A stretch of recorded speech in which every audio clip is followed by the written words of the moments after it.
ট্যাপসপের একটা নতুন আপডেট এসেছে। এই ট্যাপসপের নতুন আপডেট আমাদের কি জানালো? ট্যাপসপ কবে উইথড্র দিবে? ট্যাপসপ কবে লিস্টেড হবে? অথবা ট্যাপসপে আদৌ লিস্টেড হবে কিনা? আপনারা ইউটিউবে অনেক ভিডিও দেখেছেন ট্যাপসপ সম্পর্কিত, যে ভিডিওগুলোতে থাম্বনেলগুলো এমন ছিল, বড় খুশির সংবাদ, ট্যাপসপ এখনই উইথড্র করা যাচ্ছে। বা আপনারা এরকম থাম্বনেলও দেখেছেন, ট্যাপসপ নিউ আপডেট, এখন থেকে ট্যাপসপ কয়েন উইথড্র করা যাবে। তবে আসলে আদৌ কি ট্যাপসপ উইথড্র করা যাচ্ছে? আপনি আজকের ভিডিওটা পুরোপুরি দেখলে জানতে পারবেন কবে নাগাদ আপনি ট্যাপসপ উইথড্র করতে পারবেন, অথবা ট্যাপসপকে আসলে উইথড্র দিবে নাকি পুরোটা একটা স্ক্যাম প্রজেক্ট। সো আপনারা পুরো ভিডিওটা দেখতে থাকেন। আজকের ভিডিওতে ট্যাপসপের লেটেস্ট আপডেট নিয়ে কথা বলবো। ট্যাপসপ আদৌ উইথড্র দিবে কিনা, কবে নাগাদ ট্যাপসপ উইথড্র দিতে পারে, বা ট্যাপসপ নতুন নতুন আপডেটে আসলে কি নিয়ে আসছে, সবকিছু বিষয়ে কথা বলবো আজকের ভিডিওতে। পুরো ভিডিওটা দেখতে থাকুন। ট্যাপসপ কবে চালু হবে বা লিস্টেড হবে, আপনি এই একটা প্রশ্নের উত্তর খুঁজতে গেলে ট্যাপসপ সম্পর্কিত সকল প্রশ্নের উত্তর একবারে পেয়ে যাবেন। আপনার প্রথমে জানতে হবে এই ট্যাপসপের উৎপত্তি স্থল কোথায় এবং এই ট্যাপসপের ফাউন্ডার কে। ট্যাপসপের ফাউন্ডার হলো কিব্রু মুখাথা। উনি কেনিয়ার নাগরিক এবং এই ট্যাপসপের উৎপত্তি স্থল কেনিয়াতেই। আমি এই কিবিরু মুখাথার লিঙ্কডইন প্রোফাইলে প্রবেশ করি এবং প্রবেশ করার পরে দেখলাম কিবিরু মুখাথা অনেকগুলো মিডিয়াকে ট্যাপসপ সম্পর্কিত তথ্য জানিয়েছে। আমি তারপরে খোঁজা শুরু করলাম সেই মিডিয়াগুলো। ট্যাপসপ সম্পর্কিত সব থেকে বেশি তথ্য এই সোশ্যাল মিডিয়াতে শেয়ার করেছে কেনিয়া থেকেই। যেহেতু এই কিবিরু মুখাথা যে এই ট্যাপসপের ফাউন্ডার, উনি কেনিয়ারই লোক। সো কেনিয়া থেকেই সব থেকে বেশি তথ্য প্রকাশ করবে, এটাই স্বাভাবিক। কেনিয়ার এই ওয়েবসাইটগুলো থেকে আমি মোটামুটিভাবে সকল তথ্যই কালেক্ট করেছি। ট্যাপসপের কয়েন প্রাইস কত, ট্যাপসপ কবে লিস্টেড হবে, ট্যাপসপ কি আদৌ লিস্টেড হবে কিনা, বা ট্যাপসপ কি লিগ্যাল নাকি ফেক, এই সব তথ্য আজকে এই ভিডিওতে আপনারা পেয়ে যাবেন। সো আমি ভিউজ বিজনেস বুঝি না। আমি দেখলাম বাংলাদেশি অনেক ইউটিউবাররা এই ভাইরাল টপিকের উপরে প্রতিনিয়ত ভিডিও দিয়ে যাচ্ছে এবং প্রচুর পরিমাণে ভুল ইনফরমেশন শেয়ার করছে। ইদানিং সময় তো দেখছি এমন যে ট্যাপসপ থেকে নাকি বিকাশ নগদে উইথড্র নেওয়া যাবে, বিকাশ নগদে নাকি এখন ট্যাপসপ বা হ্যামস্টার কম্বট থেকে উইথড্র করা যাচ্ছে।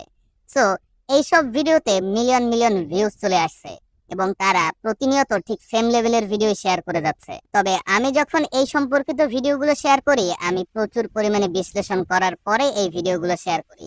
সো আজকেও আপনাদের সাথে এই ট্যাপসপ সম্পর্কিত একটা বিশ্লেষণ মাফিক ভিডিও শেয়ার করতে যাচ্ছি। পুরো ভিডিওটা আপনারা কন্টিনিউ করলে সবই জানতে পারবেন। আমি প্রথমেই বের করার ট্রাই করেছি ট্যাপসপ রিয়েল নাকি ফেক। আমি হাজার হাজার ওয়েবসাইট পেয়েছি, হাজার হাজার ওয়েবসাইট অ্যানালাইসিস করেছি। ওয়েবসাইটকে রেটিং করা থেকে শুরু করে বড় বড় ওয়েবসাইটের তথ্য অনুসারে ট্যাপসপ ইজ রিয়েল। তাহলে ট্যাপসপে আমরা এমন কোনো আপডেট কেন পাচ্ছি না যাতে বুঝবো ট্যাপসপ রিয়েল নাকি ফেক? কেনিয়ার একটা ওয়েবসাইটে 4 দিন আগে এই সম্পর্কিত একটা পোস্ট ট্যাপসপ করেছে, যেখানে তারা বলেছে তারা 1 জুলাই একটা আপডেট দিতে ব্যর্থ হয়েছে। তবে তারা এই উইথড্র সম্পর্কিত আপডেটটা এই 2024-এর তৃতীয় প্রান্তিকে দিবে। তৃতীয় প্রান্তিক মানে একটা বছরকে 4টা ভাগে ভাগ করা হয়, Q1, Q2, Q3 এবং Q4। এটা হলো Q3-তে দিবে। Q3 মানে একটা কোয়ার্টারের মধ্যে 3টা মাস থাকে, যেমন জানুয়ারি, ফেব্রুয়ারি, মার্চ, এপ্রিল, মে, জুন, জুলাই, আগস্ট, সেপ্টেম্বর। এই জুলাই, আগস্ট, সেপ্টেম্বরের মধ্যে তারা উইথড্র রিলেটেড আপডেটটা নিয়ে আসবে।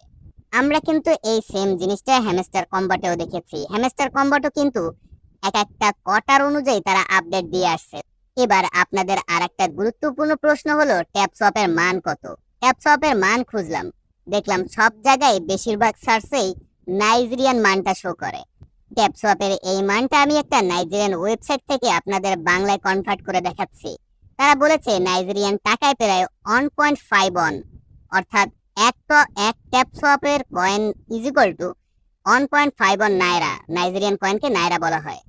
1 নাইরা সমান বাংলাদেশি টাকায় 0.076 পয়সা, মানে পয়সার থেকেও কম, 0.076 পয়সা।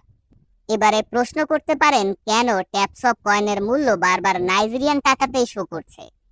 এই ব্যাপারটা একটু খেয়াল করেন, এটা একটা নাইজেরিয়ান ওয়েবসাইট থেকে নেওয়া পোস্ট। তারা বলেছে TapSwap is currently the biggest web3 project in Nigeria with over 28 million user globally. অর্থাৎ বর্তমানে ট্যাপসপ নাইজেরিয়ার একটা অনেক বড় প্রজেক্ট, যার কারণেই ট্যাপসপের কয়েনের মূল্য বারবার নাইরা অথবা নাইজেরিয়ান টাকায় শো করছে।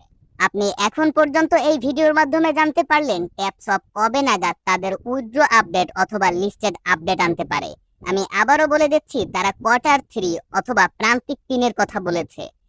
এই কোয়ার্টার 3 অথবা প্রান্তিক 3 হলো জুলাই, আগস্ট, সেপ্টেম্বর। এই 3 মাসের মধ্যে তারা হয় উইথড্র আপডেট দিবে, না হয় তারা সরাসরি উইথড্র চালু করে দেবে। এখন পর্যন্ত কিন্তু এই পর্যন্ত তথ্য আমরা ট্যাপসপের পেয়েছি, যে তথ্য এখন পর্যন্ত ইউটিউবে আপনাদের সাথে কেউ শেয়ার করতে পারেনি প্রমাণ সহ। এরপরে জানতে পারলাম ট্যাপসপের কয়েনের প্রাইস কত হতে পারে। এবারে আমরা দেখব ট্যাপসপ কোন নতুন আপডেট নিয়ে এসেছে এবং এই আপডেটটা আসলে কতটা আমাদের জন্য হেল্পফুল। ট্যাপসপের এখন পর্যন্ত লাস্ট আপডেট ছিল ওয়াচ স্ট্রিম বা লাইভ স্ট্রিম। এই নিচের দিকে এই যে রেখাটা রয়েছে, এখানে 10,000 লেখা রয়েছে, এইটার পাশেই কিন্তু লেখা ছিল লাইভ স্ট্রিম। এবং এই লাইভ স্ট্রিম যদি আপনারা দেখতেন, প্রত্যেক 15 মিনিটের মাথায় মাথায় তারা লাইভ স্ট্রিমে একটা কোড দিত। ওই কোডটা বসিয়ে অ্যাপ্লাই করলে আপনারা একটা রিওয়ার্ড পেতেন।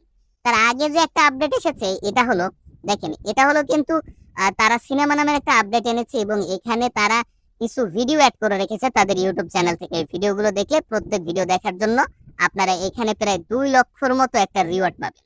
এবং এই রিওয়ার্ড গুলো তারা কেন দিচ্ছে, এত রিওয়ার্ড কেন দিচ্ছে, এবং এর আগে তারা লাইভ স্ট্রিম দিয়ে রিওয়ার্ড দিচ্ছে, সিনেমা দিয়ে রিওয়ার্ড দিচ্ছে, এত রিওয়ার্ড কেন দিচ্ছে? এখানে তাদের দুইটা লাভ এবং আপনাদেরও একটা লাভ রয়েছে।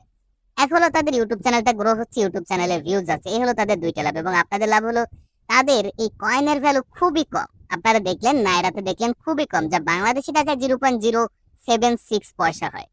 তা খুবই কম হওয়ার কারণে তারা প্রচুর পরিমাণে টোকেন দিচ্ছে, কয়েন দিচ্ছে, যাতে সবার বিলিয়ন বিলিয়ন কয়েন থাকে এবং বিলিয়ন বিলিয়ন কয়েন দিয়ে মোটামুটি একটা প্রফিট জেনারেট করতে পারে। এই হলো তাদের লাস্ট আপডেট। এখন পর্যন্ত আর কোনো আপডেট পাইনি। এবং যারা ট্যাপসপে নতুন, তারা স্ট্যাটাস অপশনে প্রবেশ করলে ওয়ালেট কানেক্ট করার একটা অপশন পেয়ে যাবেন, টন কিপারটা কানেক্ট করে নেবেন, ঠিক আছে? তো মোটামুটি ভাবে এই হলো ট্যাপসপ সম্পর্কিত আজকে তথ্য ছিল। যদি আরো কোনো নতুন তথ্য পাই আপনাদের সাথে শেয়ার করার চেষ্টা করবেন ইনশাআল্লাহ। সাথে থাকার জন্য আপনাদের ধন্যবাদ জানাচ্ছি।